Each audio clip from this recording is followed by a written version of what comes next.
Whether it's a track car or a project, heat can and will damage components and reduce performance. Wrapping your exhaust will help keep you and your ride at the right temperature.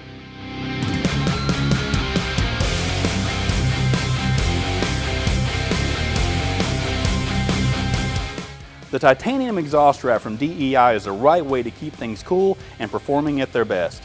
The titanium wrap is made from a pulverized lava rock, then stranded into a fiber material and woven into a proprietary weave. It can handle heat, and I mean high heat, 1800 degrees of direct and 2500 degrees of intermittent heat. That is hot.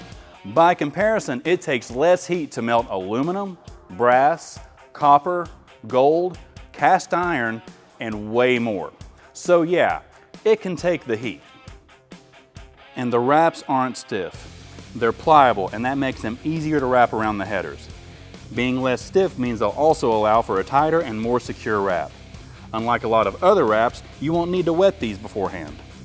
The titanium wrap has a high-tech carbon fiber look, so they'll give your engine bay a look that sets it apart.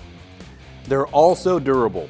Not only can they handle the heat, but they're highly resistant to oil and vibration breakdown. So when you're screaming down the track, you know you're protected from the heat, and maybe you'll get those last few milliseconds back. If you want to know more about the titanium exhaust wrap by DEI, or just need help with installation, check out the store locator on the screen or in the description. Thanks for watching, and I'll catch you on the next In the Garage. Until then, keep exploring and have fun out there.